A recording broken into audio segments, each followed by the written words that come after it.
Romans chapter 8, 28 and 30 is an inspired and profound passage of the Bible that brings comfort and hope to believers.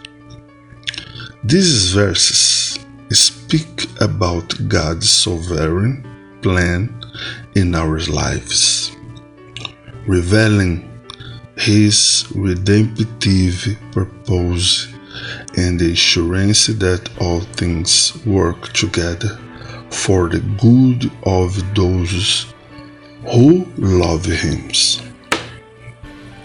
The Codex Sinaiticus is an ancient and significant manuscript of the Bible, dating back to the 4th century, and is considered one of the oldest and the most complete manuscripts of the New Testament in existence.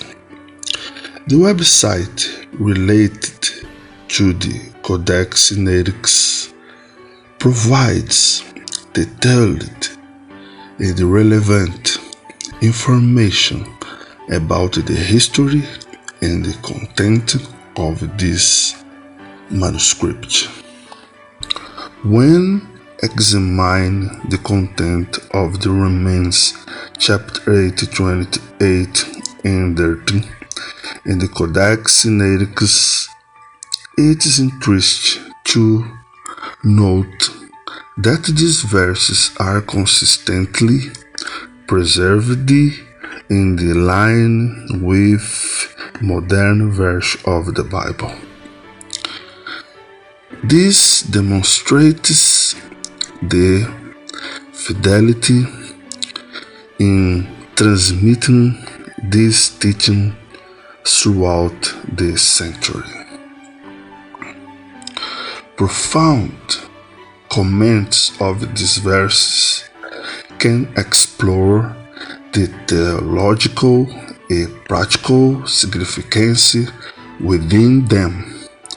Here are some relevant reflections.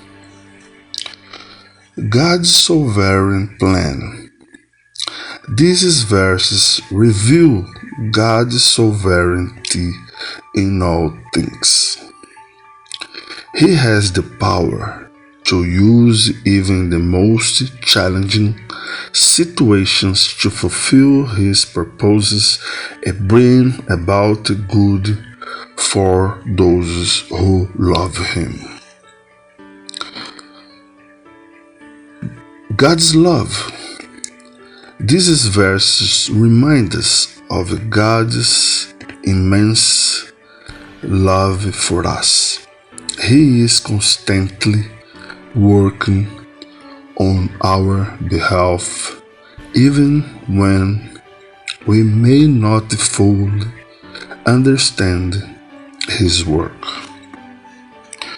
The assurance of salvation.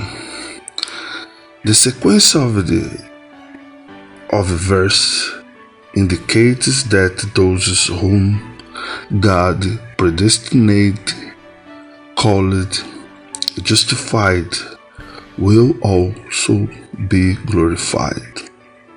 This is a secure promise that God will complete His work in us and lead us to eternal life. Encouragement in difficult times. These verses are a source of encouragement in times of tribulation and difficulty, knowing that God is working all things for our good, give us hope and confidence in His constant care. In summary, Romans chapter 8, 28 and 30 is a text rich in theological and practical meaning. When considered in relation to the Codex Sinaiticus, it is evident that these words have been faithfully preserved throughout the century. These verses remind us of the God's love and sovereignty, and they encourage us to trust in His perfect plan for our lives.